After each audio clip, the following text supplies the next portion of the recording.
எங்களுடைய date of பர்த்திற்கு உரித்தான பிரத்யேக குறியீடுகள் அப்படின்னு கண்டுபிடிச்சிருக்கீங்களா? அப்படி கண்டுபிடிச்சிருப்பீங்க. அதை நாங்க எப்படி சரியாக பயன்படுத்தினால் நாங்களும் உங்களை மாதிரி வெற்றியாளர்களாகி ஜொலிக்க முடியும் சார்? 1ஆம் தேதி பிறந்து இருக்கிறீர்கள். உங்களோட குறியீடு எதுவாக இருக்கும்? நீங்கள் எதுவாக இருப்பீர்கள்? உங்கள் குறியீடு அதுவாக தான் இருக்கும். நீங்கள் எதுவாக இருப்பீர்கள் என்றால் புலியாக இருப்பீர்கள். உங்களது குறியீடு புலி. புலி. புலி. இப்போ ஒரு குழந்தை 1ஆம் தேதி பிறந்திருக்கு. இப்போ அதுக்கு வயசு வந்து இப்போ 4-5 வைப்போம். குழந்தைன்னா குழந்தை எடுத்துக்கோன்னா 4-5 வயசுனே வைப்போம். 8-10 வயசு கூட வைங்க. அந்த குழந்தை உங்கள் வீட்டுக்குள்ளேயே ரூமில் காலம் இருந்து சாயந்தரம் வரைக்கும் விளையாடும்.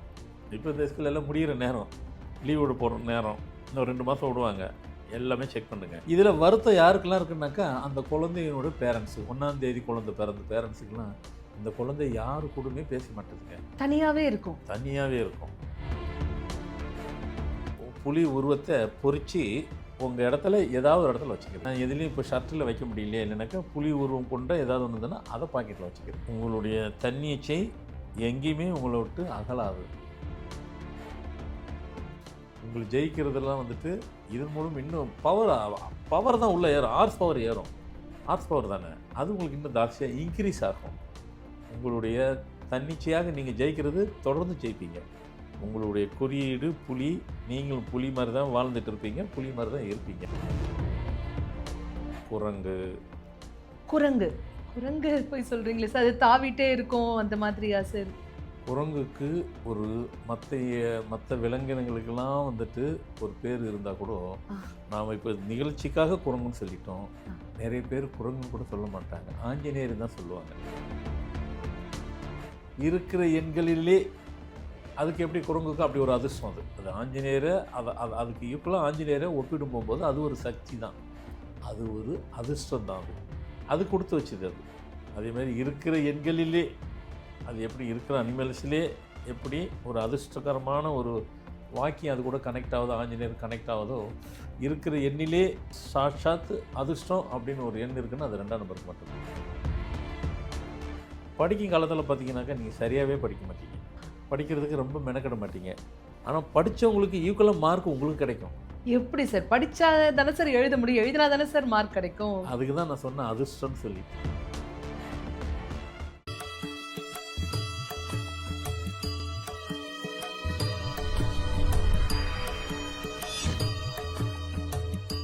கோடானு கொடி ஃபார்மேட் நியூமராலஜியின் அன்பு ரசிக பெருமக்களுக்கு இனிய வணக்கம். வாழ்க்கையில் வெற்றி வேண்டுமா, போட்டு பாரடா எதிர்நீச்சல் அப்படின்னு சொல்லுவாங்க. ஆனா நம்ம என்னதான் எதிர்நீச்சல் போட்டாலும் சரிங்க, வாழ்க்கையில வெற்றி அப்படிங்கிறது கடலின் ஆழம் மாதிரி, காணல் நீர் மாதிரி நம்ம கிட்ட போக போக தள்ளி போயிட்டே இருக்கே. அப்போ இந்த இடத்துல மனிதர்களுக்கு நம்பிக்கை கொடுக்கக்கூடிய ஒரு விஷயமா தான் தெய்வ சக்தியை நம்ம பார்க்கிறோம் இல்லையா? அந்த தெய்வ சக்தியின் மிகப்பெரிய பிரம்மாஸ்திரம் மாதிரி சொல்லப்படுவதுதான் குறியீடுகள். தெய்வத்திற்கான அற்புதமான குறியீடுகளை நம்முடைய முன்னோர்கள் நமக்காகவே வழங்கி இருக்காங்க.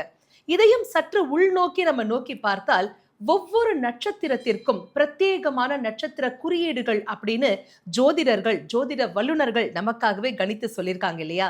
சரிங்க, எனக்கு என்னுடைய ராசி, நட்சத்திரம், லக்னம், கரணம் இதெல்லாம் எதுவுமே தெரியாதுங்க அப்படின்னு சொல்றவங்களுக்கு கூட அவங்களுடைய டேட் ஆஃப் பர்த் கண்டிப்பா தெரிஞ்சிருக்கோங்க. இந்த டேட் ஆஃப் பர்த்திற்கு உரித்தான குறியீடுகள் அப்படின்னு ஏதாவது ஃபார்மேட் நியூமராலஜியில நமக்காகவே கண்டுபிடித்து சொல்லப்பட்டிருக்கா? அப்படி சொல்லப்பட்டிருக்குனாக்க அந்த குறியீடுகளை எப்படி நாம சரியா அம்பை வச்சு எழுதினாக்க அது வெற்றி அப்படிங்கிற ஒரு இடத்த போய் ஹிட் பண்ணும் அப்படிங்கிறதுக்கான சரியான விளக்கத்தை நமக்காகவே எடுத்துரைப்பதற்காக, நம்ம எல்லாரையும் வெற்றியின் சிம்மாசனத்தில் அமர வைத்து அழகு பார்ப்பதற்காகவே நம்ம அரங்கிற்கு வருகை தந்திருக்காரு ஃபார்மேட் நியூமராலஜியின் தந்தை டாக்டர் மகாதன் சேகர் ராஜா அவர்கள். வாங்க நேர்களே, சார் சந்திப்போம். வணக்கம் சார். வணக்கம்மா. சார், குறியீடுகள் அப்படிங்கறது ஜோதிடத்துல நட்சத்திர குறியீடுகள்னு ரொம்ப பிரத்யேகமா சொல்றாங்க சார். ஆனா எங்களுக்கு எங்களுடைய ராசி நட்சத்திரம் எல்லாம் தெரியாது சார். எங்களுக்கு தெரிஞ்சதெல்லாம் எங்க டேட் ஆஃப் பர்த் ஒண்டி தான். நீங்க நம்ம ஃபார்மேட் நியூமராலஜில பார்த்தீங்கன்னாக்கா, நெறைய விஷயங்கள் கண்டுபிடிச்சு வச்சிருக்கீங்க. அதாவது என்ன சொல்லணும்னாக்கா, நம்மளுடைய ஃபேட் நம்பர் அப்படிங்கிற ஒரு விஷயத்த வச்சு எப்படி எண்கணிதம் பார்ப்பது, தேவதை நியூமராலஜி, கர்மா நியூமராலஜின்னு எக்கச்சக்க புதையல்கள் மாரி எங்க எல்லாருக்கும் அள்ளி அள்ளி குடுத்துட்டே இருக்கீங்க சார். நீங்க நிச்சயமா இத குறித்த ஒரு ஆராய்ச்சி பண்ணியிருப்பீங்க. எங்களுடைய டேட் ஆஃப் பர்த்திற்கு உரித்தான பிரத்யேக குறியீடுகள் அப்படின்னு கண்டுபிடிச்சிருக்கீங்களா? அப்படி கண்டுபிடிச்சிருப்பீங்க. அத நாங்க எப்படி சரியாக பயன்படுத்தினால், நாங்களும் உங்கள மாதிரி வெற்றியாளர்களாகி ஜொலிக்க முடியும் சார்? சொல்லுங்க. எல்லாரும் ஜொலிக்க வேண்டியது தான். ஏன்னா உலகிலே இப்போ வந்துட்டு எண்களுக்கு என்று குறியீடு முதலாக கண்டுபிடித்து அனைவருக்கும் உள்ளன. இந்த குறியீடு கரெக்டாக உங்கள் வாழ்க்கைக்கு கனெக்டிவிட்டியோடு இருக்கும், சம்மந்தத்தோடு இருக்கும். அது ஏன்னா வாழ்க்கையில் நம்ம நமக்கு சம்பந்தம் எது கனெக்டாக ஆகுதோ அதை நம்ம ஏற்றுப்போம். அப்போது 1லிருந்து 31ஆம் தேதி வரைக்கும் எல்லாரும் ஒவ்வொருத்தரும் ஒரு தேதியில் இருக்கத்தான் செய்வாங்க. இப்போ 1லேருந்து 31 வரைக்கும் சொல்ல தான் போகிறோம். ஆனால் ஒரே நேரத்தில் சொல்ல முடியாது.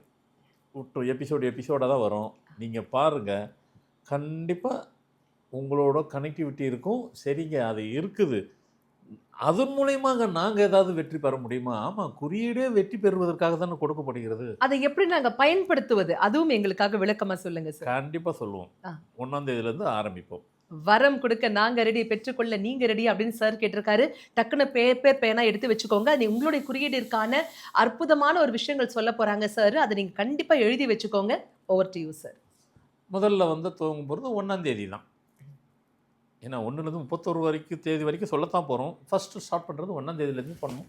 ஒரு யூனிஃபார்மாகவே போவோம். 1ஆம் தேதி பிறந்து இருக்கிறீர்கள். உங்களோட குறியீடு எதுவாக இருக்கும்? நீங்கள் எதுவாக இருப்பீர்கள்? உங்கள் குறியீடு அதுவாக தான் இருக்கும்.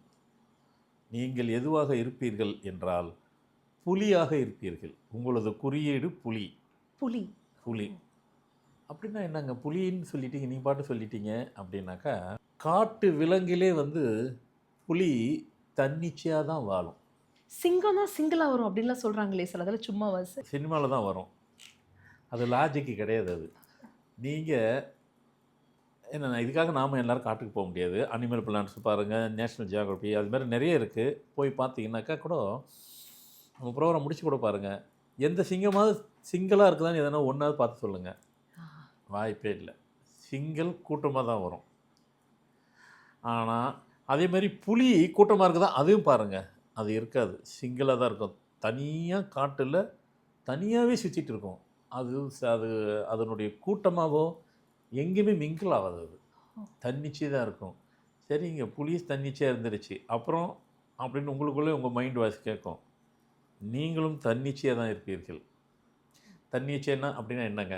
இப்போ ஒரு குழந்தை 1ஆம் தேதி பிறந்திருக்கு. இப்போ அதுக்கு வயசு இப்போ 4-5ன்னு வைப்போம். குழந்தைன்னா குழந்தை இதை எடுத்துக்கோன்னா 4-5 வயசுன்னே வைப்போம். 8-10 வயசு கூட வைங்க. அந்த குழந்தை உங்கள் வீட்டுக்குள்ளேயே ரூமில் காலம் இருந்து சாயந்தரம் வரைக்கும் விளையாடும். இப்போ இந்த ஸ்கூல் எல்லாம் முடிகிற நேரம், லீவ் விட போகிற நேரம், இன்னும் 2 மாதம் விடுவாங்க. எல்லாமே செக் பண்ணுங்கள். இதில் வருத்தம் யாருக்கெல்லாம் இருக்குன்னாக்கா, அந்த குழந்தையினோட பேரண்ட்ஸு. 1ஆம் தேதி குழந்தை பிறந்த பேரண்ட்ஸுக்கெல்லாம் இந்த குழந்தை யாரு கூடமே பேச மாட்டேதுங்க. தனியாகவே இருக்கும். தனியாகவே இருக்கும். அவங்களுக்கு அந்த வருத்தம் இருக்கும். மற்றவங்களோட மிங்கிள் ஆக மாட்டேங்குது. மற்ற பசங்க வந்தால் கூட விளையாட மாட்டுது. அது இருக்கிற இடத்துக்கு மற்ற பிள்ளைங்களும் ஒன்றா சேர்ந்து விளையாடும். அவங்க இருக்கிற இடத்துக்கு இந்த பிள்ளை போய் சேர்ந்து விளையாடாது. அது குழந்தை பருவத்திலே அப்படி இருக்குது என்றால் வளர்ந்ததுக்கு பின்னால் எப்படி இருக்கும்? இன்கேஸ் அவங்க பிஸ்னஸ் பண்ணால் கூட தனியாக தான் பண்ணுவாங்க. பார்ட்னர்ஷிப் போக மாட்டாங்க. பார்ட்னர்ஷிப் போக மாட்டாங்க. போனாலும் ஒர்க் அவுட் ஆகாது. சக்ஸஸும் ஆகாது. ஆனதும் வரலாறும் இல்லை. புலி மாதிரியே தன்னிச்சையாக தான் இருப்பீங்க. அது எப்படி தனிக்காட்டு ராஜா சிங்கம்னு சொன்னாங்க. அது வேணால் இருந்துட்டு போட்டோம். அதுக்கு சொல்கிறதுக்கு ஒரு சில ரீசன் இருக்குது. அது நான் வேற ஒரு நிகழ்வில் சொல்கிறேன். எதுக்காக சிங்கத்தை ராஜா சொன்னாங்க. இப்போ அது வேண்டாம். தனிச்சையாக இருக்கிறது, தனிமையில் இருக்கிறது, காட்டு ஃபுல்லாக சுத்தம். ஒரே புலி தான் இருக்கும். 2 புலி இருந்துச்சுங்க, நாங்கள் பார்த்தோம். அங்கே ஒரு 5 புலி ஒரே இடத்துல இருக்குது. எங்கன்னா பார்த்து சொல்லுங்கள். வாய்ப்பே இல்லை. நம்ம அது பெருசாக எடுத்துக்கிறதுல நமக்கு தெரியாது அதனுடைய தனித்தன்மையை, அதனுடைய வாழ்வியல் வரலாறு. அதுக்கு ஒரு வரலாறு இருக்குது. இதுதான் உண்மை. இனிமேல் கொஞ்சம் பார்ப்பீங்க, என்ன இது புதுசாக இருக்குது அப்படிங்க. புதுசெல்லாம் இல்லை, இருக்கிறது தான் நான் சொன்னேன். அதனால் உங்கள் வீட்டு குழந்தையும் சரி, நீங்கள் பெரியவர்களாக இருந்தாலும் சரி, 1ஆம் தேதி இண்டிவிஜுவாலிட்டி எப்பவுமே உங்களை விட்டு இறங்க மாட்டீங்க. அப்படியே தான் இருப்பீங்க.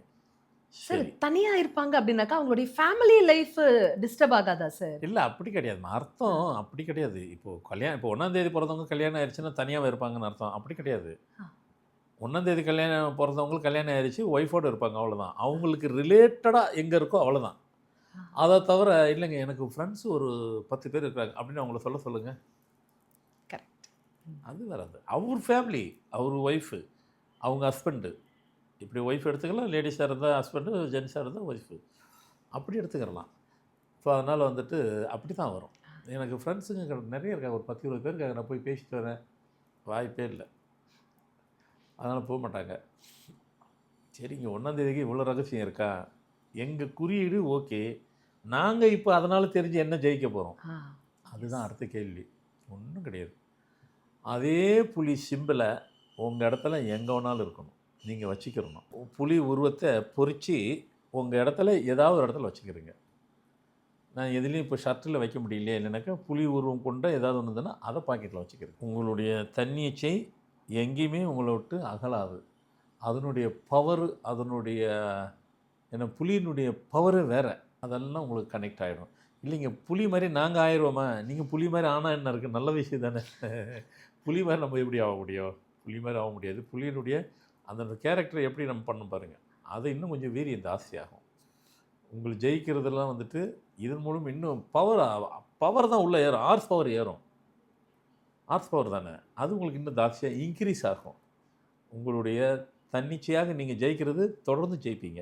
உங்களுடைய குறியீடு புலி. நீங்களும் புலி மாரி தான் வாழ்ந்துட்டு இருப்பீங்க. புலி மாரி தான் இருப்பீங்க.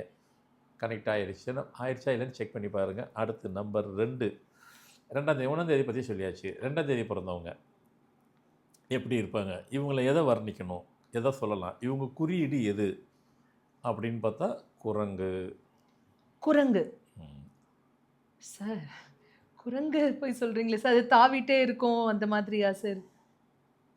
குரங்குக்கு ஒரு மத்த விலங்கினங்களுக்கெல்லாம் வந்துட்டு ஒரு பேர் இருந்தா கூட, ஆ. நாம இப்ப நிகழ்ச்சிக்காக குரங்குன்னு சொல்லிட்டோம். ஆ. நெறைய பேர் குரங்குன்னு கூட சொல்ல மாட்டாங்க. ஆஞ்சநேயர்ன்னு தான் சொல்லுவாங்க. ஆ. கரெக்ட். Correct sir. ஆ. ஆஞ்சநேயர் தான் சொல்லுவாங்க. அத சொல்றதுக்கு கூட அவங்களுக்கு ஐயோ! தெரியாம சொல்லிட்டோமோ அப்படின்ட்டு. ஏன்னா அந்த வம்சத்திலேருந்து வந்தது அப்படித்தான் அவங்க எடுத்துக்கிருவாங்க. கரெக்ட் தானே? Correct sir. கை வணங்கி நிற்பாங்க. ஆ கை கரெக்ட். வணங்கி நிப்பாங்க. அதனால வந்துட்டு ஆனா குரங்குக்கு நெறைய சக்தி இருக்கு. ஆ. பர்சனலா பார்த்தீங்கன்னா நெறைய சக்தி இருக்கு. எப்படி ஒரு குரங்க வந்துட்டு ஆஞ்சநேயரோட நம்ம வந்து கம்பேர் பண்றோமோ, அந்த மாரி சக்தி 2ஆம் தேதி பொறந்தவங்களுக்கு என்ன சக்தி? இருக்கிற எண்களிலே அதுக்கு எப்படி குரங்குக்கு அப்படி ஒரு அதிர்ஷ்டம் அது. அது ஆஞ்சநேயர அதுக்கு ஈக்குவலா ஆஞ்சநேயர ஒப்பிடும் போம்போது அது ஒரு சக்தி தான். அது ஒரு அதிர்ஷ்டம் தான் அது. அது குடுத்து வச்சது அது. அதே மாரி இருக்கிற எண்களிலே அது எப்படி இருக்கிற அனிமல்ஸ்லயே எப்படி ஒரு அதிர்ஷ்டகரமான ஒரு வாக்கியம் அது கூட கனெக்ட் ஆகுதோ, ஆஞ்சநேயர் கனெக்ட் ஆகுதோ, இருக்கிற எண்ணிலே சாட்சாத் அதிர்ஷ்டம் அப்படின்னு ஒரு எண் இருக்குன்னா, அது 2ஆம் நம்பருக்கு மட்டும். ஏங்க நீங்க பாட்டுக்கு சொல்லிட்டீங்களே அது எப்படிங்க? அதுக்கு ஒரு சின்ன விளக்கம், ஒரு சின்ன டெஃபினிஷன் குடுங்க அப்படின்னாக்கா, இத கேட்டுட்டு எல்லாரும் அதுக்கு உண்டானவங்க சின்ன பிள்ளைங்களுக்கு தெரியாது. பெரிய ஆளுகள்லாம் உங்களுக்குள்ளேயே சிரிச்சுக்கிருவீங்க. என்ன அப்படின்னாக்கா, படிக்கும் காலத்தில இப்போ உங்களுக்கு 30, 35, 40 வயசு இருக்கும். அதெல்லாம் தாண்டிட்டீங்க. படிக்கும் காலத்தில பார்த்தீங்கன்னாக்கா, நீங்க சரியாவே படிக்க மாட்டீங்க. ஆ. படிக்கிறதுக்கு ரொம்ப மெனக்கெட மாட்டீங்க. ஆனா படிச்சவங்களுக்கு ஈக்குவலா மார்க் உங்களுக்கு கிடைக்கும். எப்படி சார்? படிச்சா தானே சார் எழுத முடியும். எழுதினா தானே சார் மார்க் கிடைக்கும். அதுக்கு தான் நான் சொன்னேன் அதிர்ஷ்டம்னு சொல்லிட்டு. அவங்களுக்கு அது உண்டு. அவங்களும் இப்போ அவங்க சம்மந்தப்பட்டவங்கலாம் இப்போ நீங்க பார்க்குறீங்க. உங்க வீட்லயே யாருன்னா இருப்பாங்க. அவங்கள கேட்டு பாருங்க. ஆமா, ஆமா. நான் எங்க ஒழுங்கா படிச்சேன். அதெல்லாம் படிக்கவே இல்ல. அதாவது 1ஆம் நம்பர் உள்ளவங்க, 1ஆம் ரேங்க் உள்ளவங்க கொடுக்குற மார்க்குக்கு ஈக்குவலா போய் இவங்க எடுப்பாங்க. ஆனா அவங்க படிச்ச மாரி எஃபோர்ட் போட்ட மாரிலாம் இவங்க போனவங்களும் படிக்கவில்ல. ஆனா அவங்களுக்கு ஈக்குவலா மார்க் எடுப்பாங்க. ஆ. அதான் அதிர்ஷ்டம். அது அது அது அதுக்கு நம்ம ஆராய்ச்சி பண்ணி உள்ள போ வேண்டாம். அது அதிர்ஷ்டம். சரிங்க. படிக்கிறத சொல்லிட்டீங்க. அடுத்து கெரியருக்கு வாங்க. கெரியர் கூட வாங்க. நம்ம பாஷையில சில இதெல்லாம் சும்மா ஒரு இதெல்லாம் சொல்லுவோம். இந்த ஓபி அடிக்கிற வேலைலாம் வச்சுக்காதம்போம். ஆமா. வேலை செய்ற இடத்துல. கண்டிப்பா இவங்க அதான் செய்வாங்க. ஒப்பி அடிப்பாங்க. கண்டிப்பா அடிப்பாங்க. ஆனா நல்ல பேர் வாங்குவாங்க. ஓ! இருந்தா அவர மாரி இருக்கணும். இருந்தா அவங்கள மாரி இருக்கணும் அப்படின்னு வாங்குவாங்க. ஆனா அவங்க பண்ணல அவங்க. இவங்க வேலைய மத்தவங்க கூட பண்ணி குடுப்பாங்க. இவங்களுக்காக. ஆனால் இவங்க பேர் வந்து இவங்க வாங்கிட்டு போயிடுவாங்க. ஒரு அப்போ அதுக்கு பேர் பாட்டு என்ன இருக்கும், அதிர்ஷ்டம்? ஆடாமல் ஜெயித்தோமடா அப்படின்னு சொல்லுவாங்க, அந்த மாதிரி. அப்போ அதுக்கு அதிர்ஷ்டம்னு சொல்லாமல் வேற என்ன சொல்ல முடியும்? நிச்சயமா. அதே மாதிரி பிஸ்னஸில் கூட எடுத்து பாருங்க. ஸ்டார்ட் பண்ணும்போது சிம்பிளாக தான் ஆரம்பிப்பாங்க. ரொம்ப சின்னது, குறைந்த முதலீட்டில் நிறைந்த லாபம் கொண்ட பிஸ்னஸ் தான் பண்ணுவாங்க. ஆனால் திரும்பி பார்க்கறதுல ஒரு 5 வருஷம் திரும்பி பார்க்கறது கூட பெரிய காம்படிட்டர் உள்ள பிஸ்னஸ் பண்ணுறவங்ககிட்ட காம்படிட்டர் போடுவாங்க. ஓ. இன்னும் ஒரு அடுத்த 5 வருஷத்தில் 10 வருஷத்தில் பார்த்தீங்கன்னாக்கா வேறு லெவலில் இருப்பாங்க. ஷார்ட் டைமில் மிக உயரத்துக்கு போயிடுவாங்க. இது அப்போ இவங்க மட்டும்தான் திறமை போட்டாங்களா, மற்றவங்க போடலையா இவங்களுக்கு இல்லைனாக்கா, இவங்களுக்கு திறமை ப்ளஸ்ஸு அதிர்ஷ்டம். ஆனா ஆஞ்சநேயர் தன் பலம் தெரியாதவர் அப்படின்னு சொல்லுவாங்களே சார், இவங்களுக்குள்ள இந்த அதிர்ஷ்டம் இருக்கு அப்படிங்கிறது அவங்களுக்கே தெரியாம இருக்குமா சார்? கரெக்டாக சொன்னீங்க. ஆஞ்சநேயருக்கு அவர் பலம் தெரியாது. இவங்களுக்கு பலம் தெரியாததை இப்போ நம்ம சொல்லி கொடுத்துட்டு இருக்கிறோம். Yes sir. இவங்களுக்கு இது தெரியாது. என்ன ஒவ்வொன்றா கேட்க போகும்போது ஆச்சரியப்படுவாங்க. ஓ இப்படி இருக்கா, இவ்வளோ சமாச்சாரம் இருக்கா, கண்டிப்பாக அப்படின்ட்டு ஏற்றுப்பாங்க. அதே மாதிரி பார்த்தீங்கன்னாக்கா, இவங்க இப்போ இவங்க ஒரு ரூட்டில் போயிட்டே இருப்பாங்க. திடீர்னு பார்த்துட்டாக்கா பொது வாழ்க்கையில் இருந்துட்டு திடீர்னு கூப்பிடுவாங்க. திடீர்னு கூப்பிட்டு பதவி கொடுக்கும்போது மிக உயர்ந்த பதவி கொடுப்பாங்க. அரசியல்ல. அரசியல்லையும் சரி. இப்போ நீங்கள் எல்லாத்தையும் இல்லை, நான் இப்போ சொன்னது எல்லாத்தையும் ரீகலெக்ட் பண்ணி பாருங்கள். அப்படியே பார்த்தீங்கன்னாக்கா கரெக்டாக இருக்கும். ஒன்றும் இல்லை, ஷாருக்கான் கூட பாருங்கள், நம்பர் 2 தான். வெறும் 2 தான் அவர். ஃபுல்லாக தெரியும். இவர் 2னாக்கா அமிதாப் பச்சன் ஒரு 11. ஸ்டார்ஸ். இன்னை வரைக்கும் அவங்கள ஸ்டார் அடிக்க முடியலையா, தொட முடியலையே. ஒரு உதாரணம் தான் சொன்னேன். அதுக்காக வந்துட்டு நீங்கள் அவங்களே நினச்சிட்டு இருக்காதீங்க. அவங்கள மாதிரி தான் எல்லாத்துக்கும் அதிர்ஷ்டம். அதே மாதிரி நம்மளும் ஷாருக்கான் மாதிரி பெரிய அவருக்கு ஈக்குவலாக அப்படி கிடையாது. அவர் படித்து முடித்தார், நேராக இதுக்குள்ளே வந்துட்டார், மீடியாக்குள்ளே வந்துட்டார். வரும்போது கேம்பெயினர் தான் இருந்தார். அப்புறம் சீரியலில் இருந்தார், சினிமாக்குள்ளே ஆனார், வேறு லெவலில் போட்டார், ஸ்டார் அப்படியே போயிட்டுருக்கிறாரு. அமிதாப் பச்சனும் அப்படியே தான். அமிதாப் ஷாருக்கான் மாதிரி கிடையாது. சின்ன ரோலு அப்படி வந்தார், இப்படி வந்து நின்று போயிட்டார். ரேடியோலேருந்து அப்படியே அவங்கள அறியாமல் அவங்களுக்கு அதிர்ஷ்டங்கள் அவங்கள கொடுத்துக்கிட்டே இருக்கும். அதேமாரி உயர்ந்த பதவியில் போயிடுவாங்க. அப்படி அது வந்து இந்த 2ஆம் தேதிங்களுக்கு அவங்களுக்கே தெரியாமல் அவங்க அதிர்ஷ்டம். நீங்கள் சொன்ன வார்த்தை கரெக்ட். ஆஞ்சநேயர் பலம் அவருக்கே தெரியாதுங்கிறது. அதேமாரி 2ஆம் தேதி பிறந்தவங்க அவங்களுடைய அதிர்ஷ்டம் அவங்களுக்கே தெரியாது. ஆனால் எந்த நம்பருக்கும் கிடைக்காத அதிர்ஷ்டம் அதுக்கு இருக்குது.